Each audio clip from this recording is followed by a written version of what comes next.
avec Yes. C'est notre moment. Dites oui aux actualités dans votre journal TV.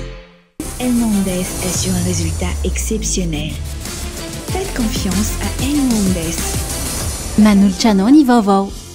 Antsiray dia tonga manantona anao izahay. Iara-dalana isika, mitetika asanao ho vita. Indrana 643 manantona anao ny fampindramam-bola. Manoltranao ny vaovao.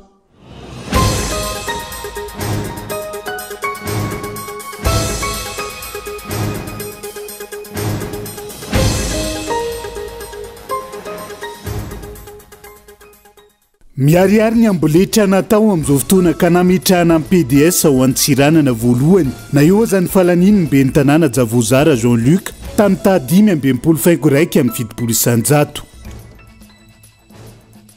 Miazakazaka amin'ny famonoana afo ataon'ny fitondrana amin'izao fotoana izao. Fandinana saim-bahoaka izay fomba fiady amin'ny mpitondra tsy manam-bahaolana. Fandinana saim-bahoaka izay fomba fiady amin'ny mpitondra tsy manam-bahaolana manoloana ny zava-misy eto amin'ny firenena. Nanomboka androany ny fampiaran'ny komuna Ivato ny fandrodanana ny tsena fivarotandreo tantsaha. Tsena maherin'ny 700 no voakasika kamitarainy ireo mpivarotra izay tsy mahafantatra ny antony na ny esorana azy ireo. Mitombo ary miseho amin'ny endra maro ny famiretan'ireo mpampiasa aterineto indrindra eo amin'ny sehatra ny fanohi-kevitra ankehitriny. Any ivelany nanaiky ny fifanarahana tamin'ny Etazonia ampitsarina ny ady amin'ny Rosia anatin'ny 30 andro omaly ny filoha Ukrainianina. Hotakalon'izay iverina nome fanampiana ara-miaramila ho an'ny Ukraine ny Etazonia ny antsiprian'izay.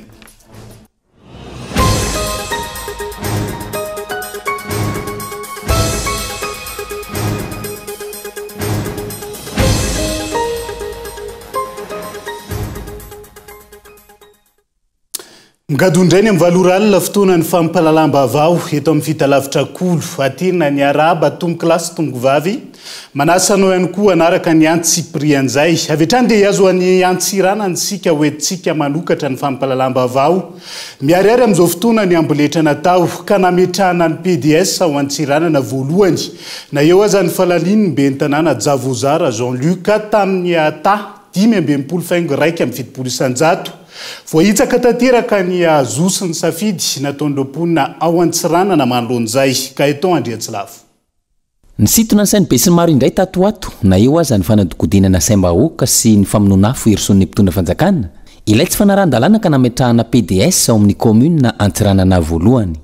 Antony mivoaka hatrany ny marina manapirofo fa nisy ny amehana tsy nanajana akory ireo andinin-dalàna velona sy manan-kery eto amin'ny tany sy ny firenena. Raha ny hita sy ny voaka any anaty tambazotry tserasera ao ireo milaza va voatsindry ny soratra ny fitombo-kasempanjakana izay midika fa nisy ny signature blanc nandritra ny fotoana nanendrena io PDS ao antoerana io. Manapirofo izany ilay taratasy ny voaka ny paritaka any anaty tambazotry tserasera amin'izao fotoana. Ny zava-misy anefa raha ny fanehoan-kevitra hatrany ny Prime Ministre lehibe ny gouvernemanta ny manome fahefana anaovan'ny ministry ny atitany sonia amin'izany. Raha fihezina tamin'ny alalan'ny taratasy fotsy vita sonia mialoha no nanendrena ny PDS ao Antsiranana ny faha-efatra ny volana febroary 2024 lasa teo. Tranga izay nanaitra ny be sy ny maro indrindra ireo mponina ao Antsiranana izay naneho ny safidiny ka nahalany ny be ny tanàna Javozara Jean-Luc Désiré tamin'ny ta 520 faingo raika be 70 isanjato. Raha ny voalaza ny lalàna 724 tsipika aotra 20 tsy ahivina hatrany ao amin'ny andininy 720 misy antony maro no ahafahana miteny fa banga ny toerany be ny tanàna iray. Fahafatesana, fametraha-pialana, fialana amin'ny toerany tsy misy fanazavana na ny abandon des postes, fanesorana noho ny antony manokana na ny déchéance, fialana ela loatra, absence prolongée. Tsy nisy tamin'ireo tranga ireo no natao ho fanazavana amin'ny fanendrenao PDS ao Antsiranana voalohany. Raha ny lalàna io hatrany ao amin'ny andininy 420 enim-bolana farafahakeliny no tokony ho lasa vao azo lazaina hoe absence prolongée ny an'ilay be ny tanàna. Kanefa tsy ampy 20 andro akory taorian'ny voan'ny vokatra ofisialy ny fifidianana ny 20 janoary 2024 lasa teo dia fa nanendry PDS ny fitondrana. Jaivina ihany koa fa tale nasionaly ny fampiarezan-kevitra ny kandida be ny tanàna avy amin'ny Irmara io PDS napetraka ao antsiranana voalohany io. Na inona mahatonga ny fahabangana toerana ho an'ny pentanana iray amin'ny toerany. Ny solon-tena-panjakana mahefa izay ao an-toerana no mandefa taratasy any amin'ny fitsarana misahana ny ady amin'ny fanjakana na ny tribunal administratif. Raha ny andiny ny fa 720 amin'ny olalàna 420 tsipika aotra 20 io hatrany. Ny fitsarana miady amin'ny fanjakana orin'izay no mamoaka didy milaza fa banga ny toerana ka mandefa izany any amin'ny ministera voakasika. Tsy narahany zany avy hatrany dia fanendrena no hita.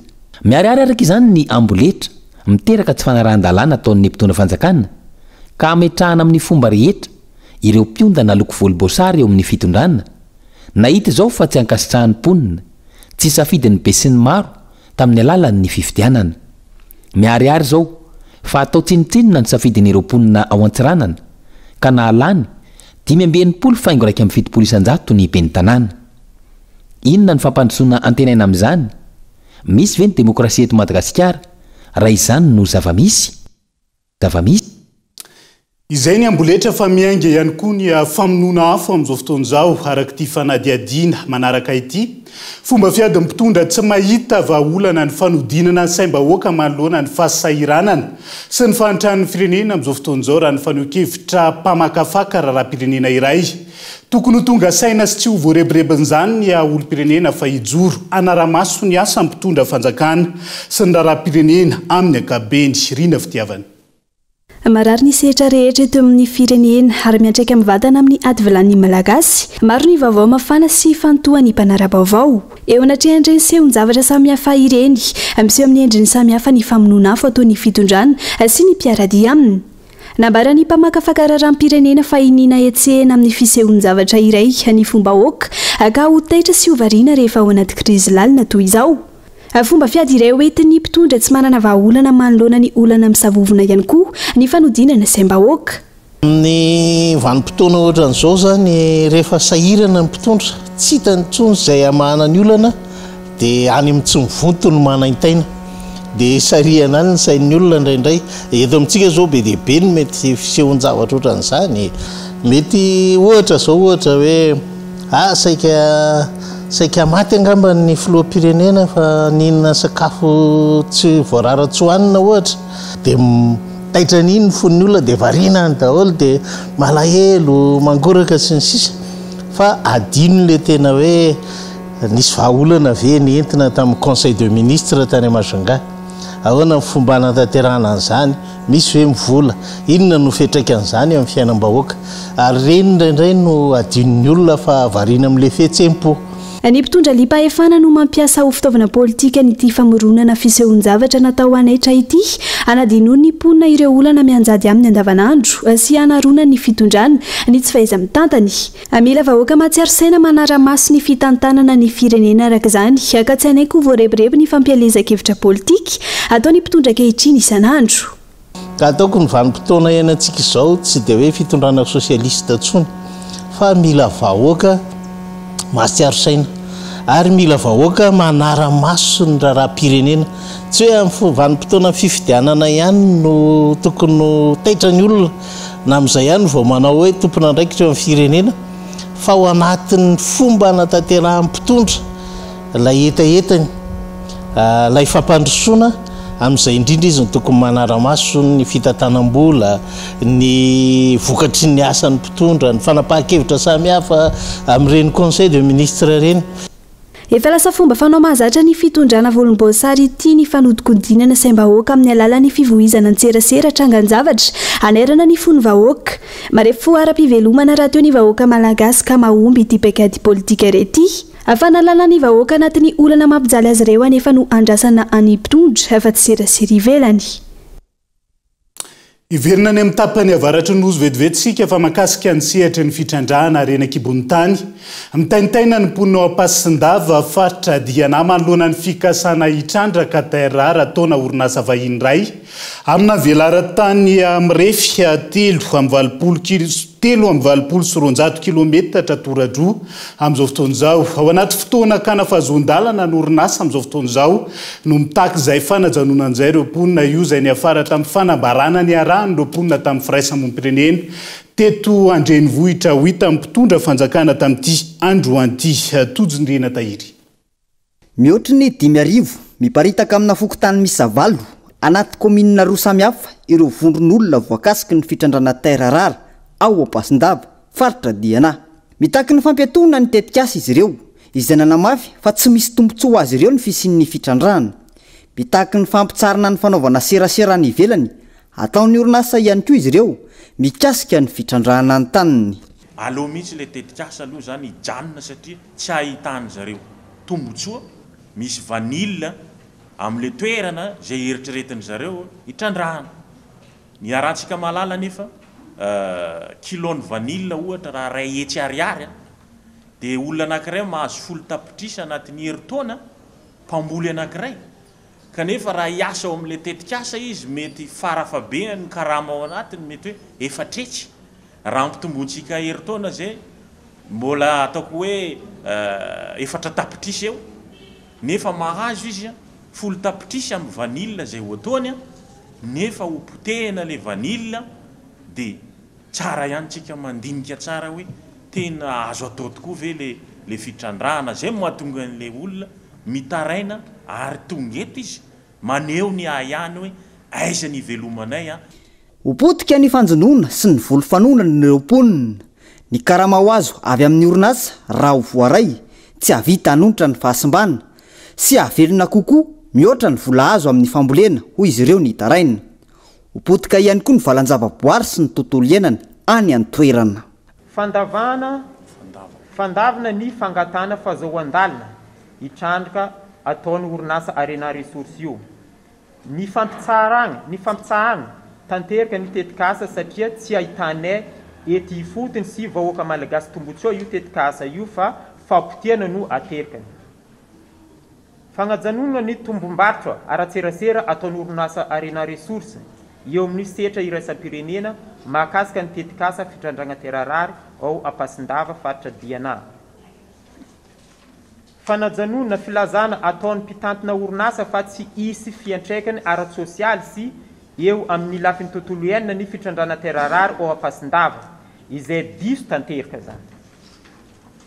Fagnatsarana ny filazana orinasa fa efa nisy fiona ny arana tamin'ny vondron'olona ifotony mahakasika ny tetikasa izay diso ary tsara nisy fa ampiany olona vitsivitsy no niresana tamin'ny taona 2023.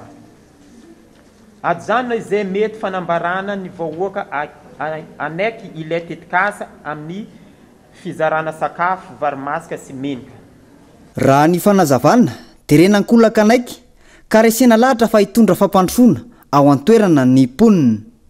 Mazava nefa ny fomba fijeren'ireo solontenan'ny mponina sy firaisamonim-pirenena niakatra teto Antananarivo reto fa tsy ny fanampiana ara-tsosialy sy ny tolotolotra no handresena lahatra ny mponina anaiky io tetikasa amotika ny fiarin'io. Mangataka ny ivelona amin'ny fambolena sy ny fiompiana mahazatra ny mponina ka tsy anaiky ny fisian'ny tetikasa.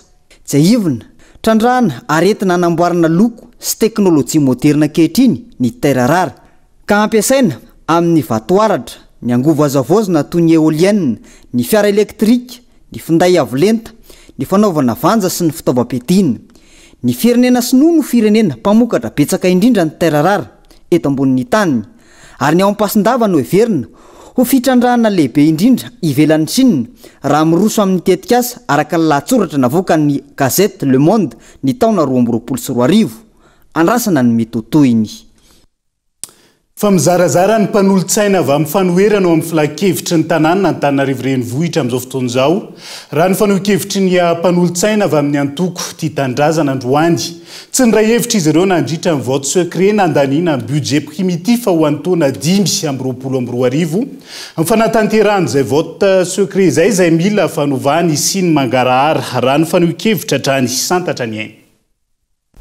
Lany nasipanitsiana androany ny budget primitif mamaritra ny tetibolan'ny commune Antananarivo renivohitra amin'ny ity taona 2024. Nankatoavy ny mpanolontsaina miisa 7 raha toa ka nisy roa nitsipaka ary 12 vato fotsy. Tsy nira hevitra ny mpanolontsaina avy amin'ny mpanohitra rehefa tonga ny fifidianana miafina na vote caché, hoy ny mpanolontsaina avy amin'ny atoko tia tanindrazana. Lasa fitaovana madiana palitao sy anaovana kajikajy politika ilay vote caché. Rafitra izay antsony mpanolontsaina ny firaisamonim-pirenena mba hiara-entana hitaky ny fanaovana azy mba hisy ny fangaraharana. Fandroany zany zao a volana faharoa amin'ity toam-piasany no iantsona ny fiarahamonim-pirenena mikasika an'ity vato miafiny ity. Marina fa ara-dalàna izy io fa raha hitady mangarahara dia tena mila miasa sy mifantoka amin'io kely miaraka amin'ny fiarahamonim-pirenena. Fandroany zany zao mba manao an'ilay antso.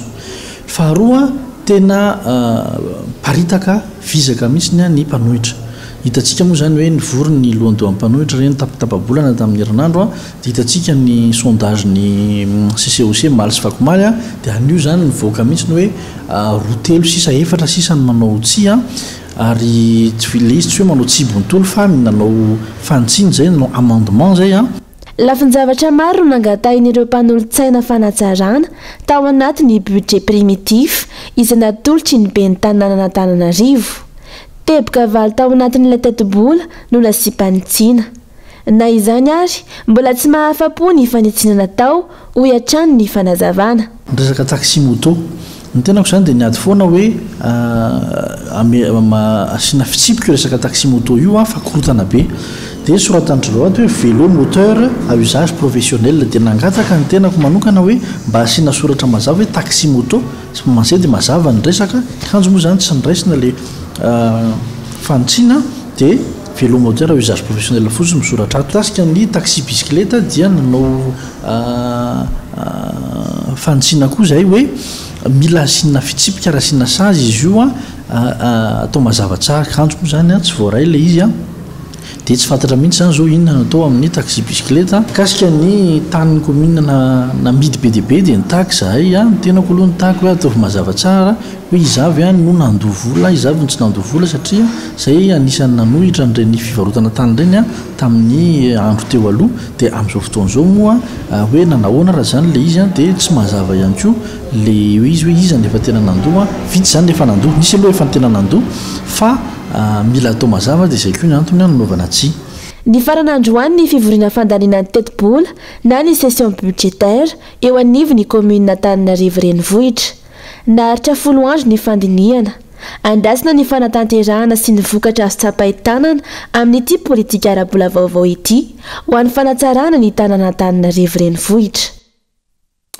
Lafomba hafa vetivety misolotena ny anteny merandoolona mandritra ny fivoriana fanao isan-taona andiany fa 7 ho an'ny commission de la condition de la femme tanterahana New York ny loolona Madagascar Sidonie Rarinirina sy Emiline Ramarso amin'izao fotoan'izao. Ity fivoriana ity izay anamafisana ny fanajana ny zony vehivavy sy ny fizakàn-tenany ary anaovana tombanezaka amin'ny fanatanterahana ny déclaration et programme d'action de Beijing. Nanomboka ny alatsinainy teo ny fivoriana ary tsy farana ratsy ny faraiky amby 20 ny volana martsa ho avy zao. Anoizantsika an'izay fampalalam-baovao zay nanomboka androany ny fampiaran'ny commune Ivato ny fandrodanana ny tsena fivarotan'ireo tantsaha eny an-toerana ankehitriny. Tsena maherin'ny 70 no voakasika kamitarainy ireo mpivarotra izay tsy mahafantatra ny antony nanesorana azy ireo amin'ny toerana misy azy. Ankilan'izay tsy nazopana zavana teo anivon'ny commune nandritra ny fanadiadiana natao tan'ity androan'ity. Gabin Eloa.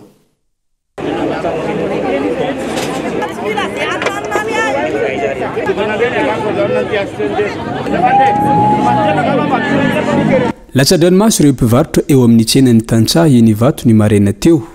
Tonga teny an-toerana nandrodana ny toeram-pivarotana izy ireo ny piasa eo anivon'ny commune Ivato. Tsy misy azo atao afa-tsy nitazam-potsiny. Efa ampolo taona izy ireo no nivelona tamin'ny toerana io. Raha ny fanazavana, ity toerana iray ity voalaza fa ametrahana daba fanarim-pako. Natakalofako ve izahay hoy ireo mpivarotra. Isan'ireo voakasika ny fanesorana. Ity zokiolona iray ity izy izay efa mamelona vady tabaka lalandra ary mitaiza ireo zafikely ny kamboty vaoro volana. Ho aiza ary izahay hoy izy. Zay fa ela mivaditra teto dia rehefa mipetraka eto zay tonga dia nendahana eo ambonin'ny trano dia hoana moa izay ny tsy alahelo zordira ve ambony noho izay nalahelo izay a dia ianao zao za mangozozo zao ve tsy haiko hoe ahoana baka ny zordira zay ny nanasorany anay teo vo eo tonga ho izy tôbila dia tonga dia hoe io mibaka mialinareo eo ambony trano zay a dia tonga dia io mibaka mialinareo andeha ay zary zay no anelona ny tapaka lalan-draha io tsisy veloma anay io tapaka lalan-draha io mbola veloma za mbola nanelona kambokely anakiroa vo maty roa volana ny reny tsy eo ihany no iarany fanapahan-kevitra fa mbola misy hafa ihany koa izay kasain'ny komina rodana amin'ny zomao izao araka ny fampiomanana azon'ireo mpivarotra androany roa andro meloha vao mahazo fampilazana ireo mpivarotra eny amin'ny tsena mitotaly 7 eo ireto farany tsy mahafantatra ny antony anisorana azy efa nangataka fanazavana tamin'ny komina fa tsy nahazo ho iatrany ny fanazavana dia efa mba natao foana zany zay fampiresahana ny fanantona tany fampiresaka hoe inona mba solution didijadona ny ataon'le adjoint raha resaka tsena tsy silana anareo tsony fa tonga dia miala tsy misy resaka tsony fa miala dia miala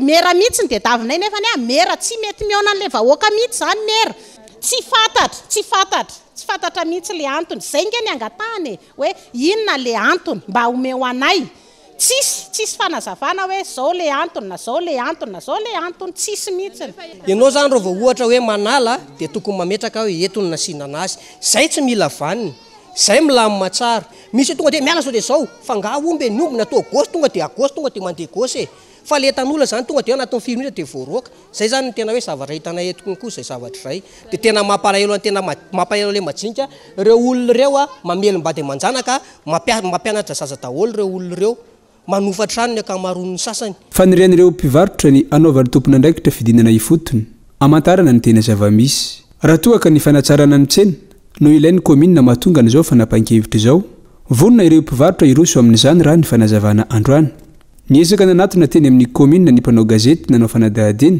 fa ny safidy tsy hiteny tsy nazao ampanazavana aloha ny tompona ndraikitra androany manoloana ity fandrodanana ity andrasana arak'izany ny fanampanazavana avy amin'ny komina Ivato mikasika ny trangam-piarahamonina nahafatesany tahina tany Toamasina manany amin'ny siny famidinam-ponja vonjamaika fahobe ho an'ireo izay ahina amin'ity rahatiny ampisolo vava miaro ireo olona voaroy amin'izao fotoana izao mbola tsy voasambotra ireo izay nahavanina ny loza ka tokony irosona lalina kokoa ny fanadiadiana ahalalana ny tena marina mikasika ity raha ity ny Antsiprieny herinandro katroka amin'ny androany ny daty ny trangany abibiana nataona jiolay miisa 2 ka nahafaty anitahina Randremaefy tao ambolo mandinika tsy mbola misy hatreto ny tatitra mazava nomeny tompona andraikitra mahakasika ny fivoaran'ity fanadiadiana sy ny fikarohana ny navandoza ho fiarovana ny tsiambaratelo ny fanadiadiana raha ny fanazavana voaray maniry ny tohizan'ny fanadiadiana ho lalindalina kokoa sy ny fikarohana ireo tena nahavanina ny famonoana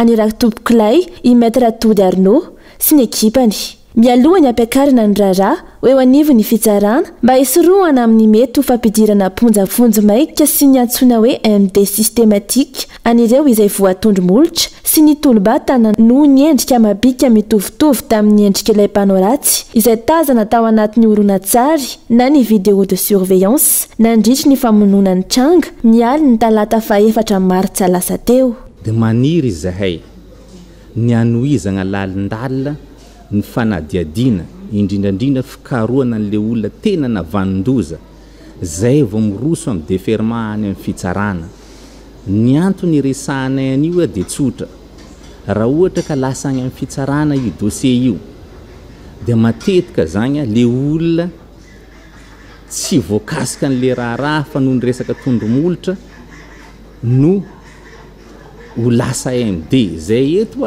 tsy mi-influencer fitsarana fa tranga fa matetiky tranga izy io amina zavatra mafampana ohatran'ity mba ilamina ny vahoaka malakilaky zany alefa le dossier dia alefa ny MD systématique dia rehefa aveo amin'izay le olona tegna karohan'ny fitsarana navanina n'le loza satria resaka filaminana tadiavintsika eto resaka sécurité mba tsy verenan'izay dia tokony le olona tegna nagnano an'le acte zany le samborina nefa hatreto mbola tsy nahazo vaovao tsy fantako na tsy feno ny information azonay na dia miatrika ny enquête isan'andro ao zay fa tsy mbola azo le tena na nieritreretintsika ho navanina n'igny loza igny.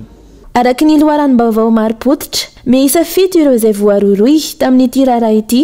Ny roa tamin'ireo ny tolo-batana sy natery ny fianakaviany teny amin'ny mpitandro filaminana. Miisa 3 kosa no mitovitovy endrika mabika tamin'ilay olon-dratsy nisy tamin'ireo voasambotra no efa namosaka ny mombamomba ireo olona tena nahavandoza ka tokony hanamora ny fikarohana sy ny fisamborana izay vao tokony hirosona ny fampiakarana ny raharaha hoe ho anivon'ny fitsarana. Ny rehetrarehetra zao niaraka nahita tamin'ny vidéo amin'ny Facebook ny sarin'le olona ny tena eritreretintsika nanao an'le izy olona somary fotsifotsy lavalava fisapisaka. Dia ny conséquence an'igny amin'izay zany satria noho le Facebook mandeha loatra resaka réseaux sociaux dia zay olona rehetrarehetra tsika manana an'izay forme zay zany dia eritreretintsika daholo ho nanao an'le izy. Vokatr'izay zavatra zay zany anatin'ity dossier ity maromaro olona mitovitovy endrika, mitovitovy vatana, mitovitovy alava voasaringotra anatin'ity raharaha ity ary efa voasambotra ao amin'ny gendarme. Misy moa natery ny ray aman-dreniny mihitsy, misy ny samborina tagny mihitsiny. Ka tiana roesagna voalohany indrindra zany dia hoe atsika vahoaka aloha tsy hanao interprétation amin'ny fahalalantsika anazy. Efa nanao fampitandremana ireo olona izay minimanao tondromolotra amin'ny olona mitovitovy endrika mabika tamin'ilay olon-dratsy. Io moa ny komande ny vondro tompi le ovan'ny gendarmerie pirenena ao Atsinanana ny alina fa 5 martsa mba hisorohana amin'ny savorovoro mety ateraka izany. Dia izay ihany koa no entina amin'ny sedovedivety ao anaty doka fohy aza misaraka aminay ary.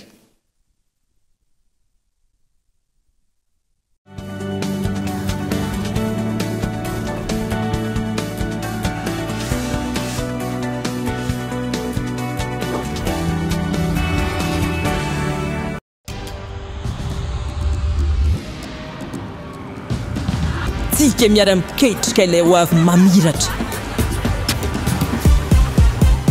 Miara-manorina, mamorina, tsy hijanona tsony. Satria efa hainao fa tsika tanora no tompony. Ndao ifandray hitady inspiraka vaovao hanoratra ilay pejy vaovao mety amintsika. Afaka mamorina, maneho ny maizy atsika efa aty amintsika zao ny baolina. Tsisy anakantsika satria isika iray mifandray miara-manokatra lalana vaovao ka tonga le fotoana zao dia zao ndao falera Thelma miova o yes.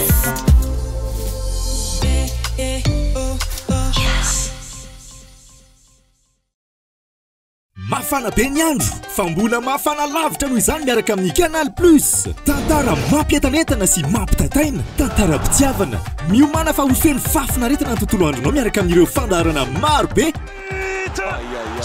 Aza miandry atao vaingana ny réabonnement amin'ny tolotra misy anao ary mazoto Canal Plus 520 andro mamaim-pona. Raha mbola tsy mpanjifa Canal Plus 5 sy 5 alina ariary monja miaraka amin'ny tolotra access kit complet efa anatin'izay ihany koa ny safa. Sarobidy ny fotoana ka na ny segondra ray azy manandanja. Aza velo resiny rotoroto ireo fotoana mamy. Manokana fotoana ho anao sy ireo olona akaiky ny fonao, ho an'ny nofinofinao sy ny tetikasanao. Miaraka amin'ny indrana 643 ao amin'ny PAMF miamora kokoa ny fiainana. Aza miasa saina fa ho karakarainay ianao. Antso ray dia tonga manantona anao izahay. Iara-dalana isika mitetikasanao ho vita. Indrana 643 manantona anao ny fampindramam-bola.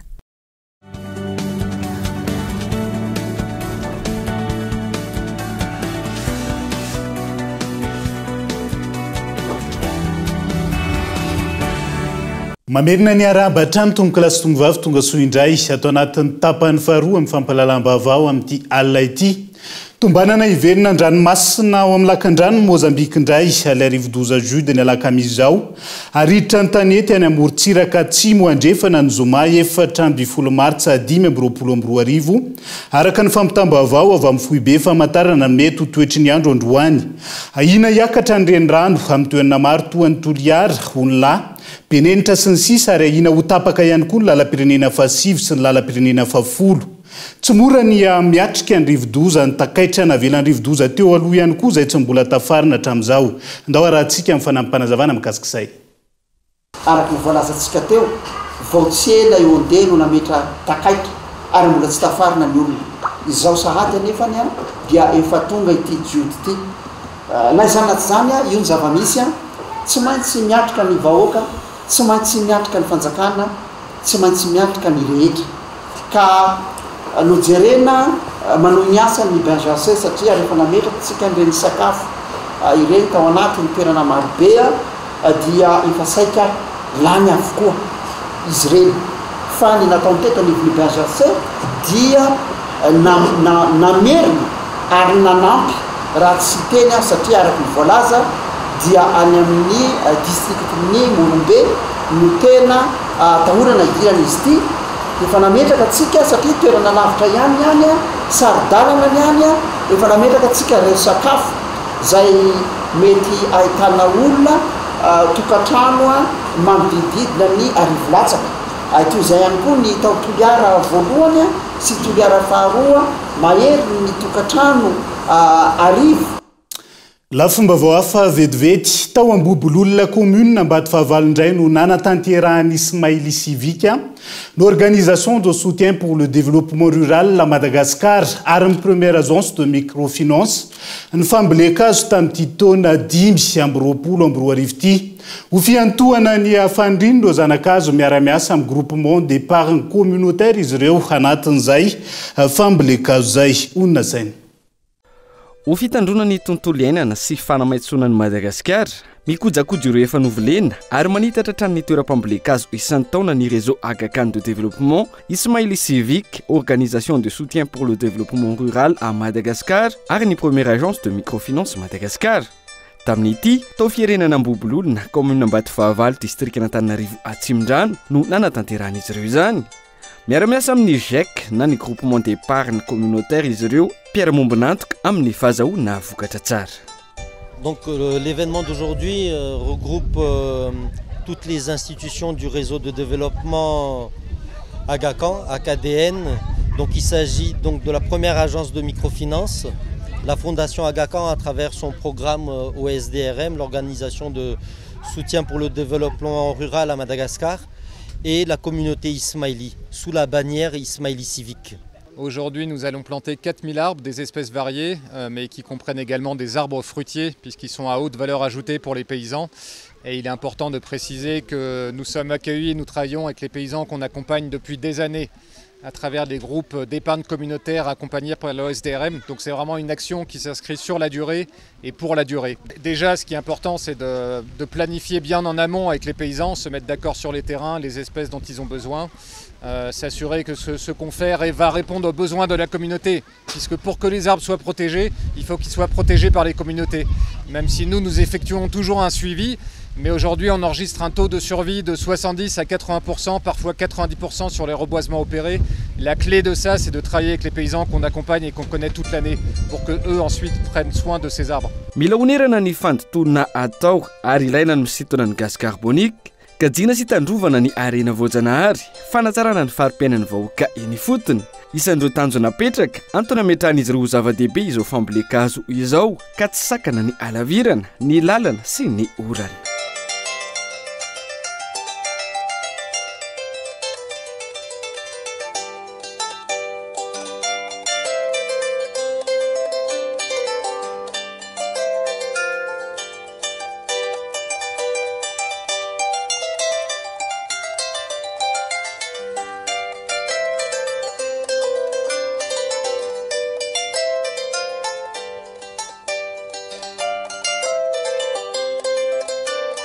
Tsy neto amin'ny faritra Analamanga ihany no anatanterahany Ismaili Civique OSDRM PAMF izao ezaka sy marika hita maso amin'ny fiarovana ny tontolo iainana izao fa misandraka amin'ny faritra maro manerana ny nosy tao anatin'izay telo taona izay manodidina ny 570 alina ny azo voavolo tamina faritra 5 ary mananika ny 10 isan-jato ny tahapaombiazana. tokony ialana ny kolotsaina zatra tolorana sy mangataka lava ary miainga ampitondra hatrany amin'ny isam-batan'olona raha tiana ny ampandroso ny firenena ankehitriny.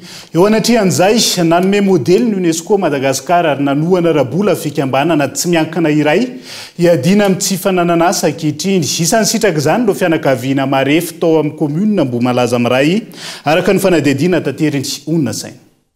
Nozarina hotolorana ny ankabeazan'ny vahoaka malagasy ka lasa zatra mangataka. Isan'ny antony tsy mahafoana ny tsy fananan'asa eto amintsika. Vitsy na tsy misy ny orinasa vao nisokatra eto Madagasikara miampy io kolotsaina ratsy nanazarana ny malagasy io mahatonga izao olana eto amin'ny firenena izao. Ohatra anankiray to dia raisiko mihitsy hoe misy olona zao to anaty anankiray marary dia tsy manam-bola vitana amin'ny fanafody dia toka fotsiny vidiny dia vomaika marary le olona dia tsy sakafo ohatrany hoe mampalemy saina amin'le toka fotsiny zany. Ary tsy raisy roa zany fa be da be mihitsy zany toe-tsaina mihitsy le mampahantra zany fa rehefa ampy ny ataontsika hoe tosika toe-tsaina sy ny trakefa zay tokony menan'le olona tsiraray avy dia afaka ialana mihitsy le fahantrana. Maro ny firenena zay nahantra no Madagasikara nefa lasa mihoatra tsika amin'izao fotoana izao na tokony hoe teny Maurice, Korea dia reny firenena lasalava satria mahitraka kolotsaina ny asa zany ao anatiny. Fa eto amintsika zany kolotsaina hoe angataka sy ampiana sy omena foana dia zay lasa toe-tsain'izay manko lasa ohatrany hoe mampahantra mihitsy satria rehefa alany le zavatra dia miandry fanampiana foana izy fa tsy miezaka mamokatra sy tsy miasa zany. Ankoatra izay toe-tsaina izay isan'ny olana ihany koa ny tsy fifanarahany eo amin'ny fahaiza-manaon'ny olona sy ny filan'ny asa hoy ny eo anivon'ny UNESCO na ny Organisation des Nations Unies pour l'éducation, la science et la culture. Nanome modely ho alainy tahaka ny UNESCO manoloa ny olana tsy fananana azy io. UNESCO dia misehatra indrindra ao anatin'ny atao hoe bailleur d'idées. Dia mahita nareo ilay centre professionnel eo Ambohidratrimo. Reny dia centre iray hoentinay mametraka hoe inona ny tena filain'ny firenena iray dia manao fikarohana izay. Io zao dia natokanay ho an'ny resaka textile. Maninona moa textile? Satria ireo zone franche rehetrarehetra ireo dia eny amin'ny faritra Ambohidratrimo. Iny no mipetraka. Ahoana zany tsika raha hipetraka any Antsirabe ohatra dia inona ny orinasa afaka misitraka ohatr'izay indraindray tsika mamokatra olona nefa le asa amin'iny tsy misy ary nefa misy asa ao fa le olona indray tsy maharaka. Zay miara miasa amina mpapiofana zay famatianina zany fahitana le olona tena hoe sahirana zany tokony hoavitra amin'ny fiainana fa misy tena hita mihitsy ny hoe olona tokony havita zany fa mahazo fampifanana mahazo fond dia mety hoe lany amin'ny zavatra fa misy tena tafapaka tena hoe mampiatra mihitsy fa tena misy tokoa suivi ao aorianany fampifanana zay ataonay. Tetikasy eo ambany fiahin'ny ministeran'ny fanabeazam-pirenena ary vatsiny UNESCO vola tanterahan'ny fikambanana tsy miankina zo aina. Fianakaviana marefo sy zaza mihoatra ny 520 taona mitotaly 503 atao anatin'ny commune Mboamalaza Miray distrika Navaradrano no nisitraka fiofanana sy fampitaovana ahafahan'izy ireo mahaleo tena ary raha-pivelomana. Pejin'ny toe-karena no anohizantsika ny fampahalalam-baovao amin'ity ala ity. Mbola misokatra ny fisoratana anarana ho an'ireo mpandraharaha malagasy maniry handray anjara amin'ny forum économique du secteur privé izay ho tanterahana any Genève ny Rousy Telme ho avy izao. Ity hetsika ity izay iarahana amin'ny fédération-ny antenimieran'ny varotra sy ny indostria eto Madagasikara na ny FCCIM ho fanatsarana ny tontolon'ny fandraharahana eto Madagasikara. Gaëtan Andriatsilava. Efa maro no namaly ny antso ka andray anjara amin'ny forum économique du secteur privé atao any Genève Suisse karakara ny fédération-ny antenimieran'ny varotra sy ny indostria eto Madagasikara na ny FCCIM. Ity atehan'ny voalohany ity izay ho tanterahana ny Rousy sy ny fahatelon'ny volana May 2024 avy izao ary akasika sehatra misy 5. Dia ny industrie mazava ho azy moa zay ato anatin'ny andraikitra tanteraka ny fédération dia eo ny agrobusiness, tourisme, ny mine ary koa indrindrindrindra ny artisanat malagasy izay asaina aneo fampisehoana exposition mandritra ny fotoana izay anaovana ny forum économique international io. Tanjona ny sin'ny fiaraha-miasa eo amin'ny malagasy mpandraharaha sy ny any ivelany amina sehatra maro lafo voatanisa ireo ifampizarany rehetra ny fahaiza-manaony sy ny traikefa ananany eo misehatra ny fandraharahana. Isy ihany koa ny sosokevitra entina anatsarana izany indrindra eo amin'ny toe-kare pirenena ka antony ny safidianana manokana any Genève. I Genève zany dia fantatrareo fa anisany hoe firenena lehibe anankiray ao Europe, ao anivon'ny Europe mihitsy ary pôle économique anankiray zay andalovan'ny mpandrarah rehetrarehetra manerina an'izao tontolo izao. Satria izy dia azo amin'le hoe pays neutre zany, ka matetika ny mpandrarah dia manana fanamorana zany ao amin'ny pays ao Genève io indrindra mikasika ny lafiny économique zay ahafahana manatsara ny fifandraisana iraisam-pirenena. Ny 20 martsa ho avy izao ivona ny farafandraisana izay rehetra andray anjara amin'ny forum économique atao an'i Genève io, ahafahana manombana melohany hetsika sy ny fandehanana. Iverenantsika eo zahay tontolo ny fandraran'izay rehefa avy eo fa vaovao mahakasika anatranga mpiara-monina vetivety. Tovolahy ray 17 taona no hita faty tao anatina rano no atoandro teo tany Andranomebava, commune Sambaina, distrikany Manjakandriana. Omaly tokony tamin'ny 12 ora maraina izy no nilomano ka niletika. Nitady ny fokon'olona alina tontolo fa tsy tazana ary androany vao hita rehefa niditra nitsehatra ny sampana mpamonjy voany raha mifampitambavao azo tany antoerana. Eo amin'izay tontolo ny fandraran'izay efa vonina indray ilay fionana maneran-tany ho an'ny vehivavy mpitantana orinasa ny eo anivon'ny GFM manano fivondronam-beny ireo vehivavy mpandraraha eto Madagasikara. Hetsika lehibe izay ho tanterahana eto amintsika amin'ny 20 hatramin'ny 30 aprily 2022 avy izao. Na izany mbola misokatra mbola miantso ireo vehivavy mpandraraha rehetra izy ireo handray anjara sy fametanana amin'izay hanatsarana ny tontolo ny fandrarana eto Madagasikara. Fanampanazavana. Tsara-patsahivana fa tsy ara-toekarena fotsiny akory ny hetsika ho ataony aty satria misy koa hetsika ara-kultoraly asehoana koa izao tontolo izao. Maro mihitsy ireo vehivavy avy amin'ireo tambajotra eran-tany ireo tena tsy mahalala mihitsy ny Afrika, tena tsy nidina taty amin'ny hémisphère sud mihitsy ary vao mahitsy mahalala ny Madagasikara. Zany hoe anjaranay zany mampiseho hoe izao ny opportunité d'affaires misy eto amintsika, misy investissement potentiel afaka atao eto, misy partenariat mety azo hodiniana amin'ireo mpandraraha rehetra misy eto amintsika na lahy na vavy, mifantoka kokoa amin'ny vehivavy moa fa na lahy na vavy, dia nefany koa zaraina ihany koa fa misy zavatra maro ara-kolontsaina afaka zaraina amin'izareo. Dia izay ihany koa no entsika manakatona ny fampahalalam-baovao anatin'ity maresaka iraisam-pirenena vetivety. Nanaiky ny fifanarahana tamin'ny Etazonia hampitsahana ny ady eo amin'ny Ukraine sy Rosia anatin'ny 30 andro omaly ny filoha Ukrainiana Volodymyr Zelensky. Ho takalon'izay faneken'izay iverina nome fanampiana raha miaramila ho an'ny Ukraine ny Etazonia. Andrasana treto raha anaiky izay fampitsahana ny ady izay ny filoha Rosiana ary mampia ihany momba izany noho ny fifanarahana tsy natao teo anatrehany. Dia izay ihany koa no entina manakatona ny fampahalalam-baovao amin'ity ality ankasitrahany ianao nanarak'izay hatramin'ny farany mandrapitafa ho amin'ny raha mpitso indray ary tombo kilasy tombo vaveloma tombo.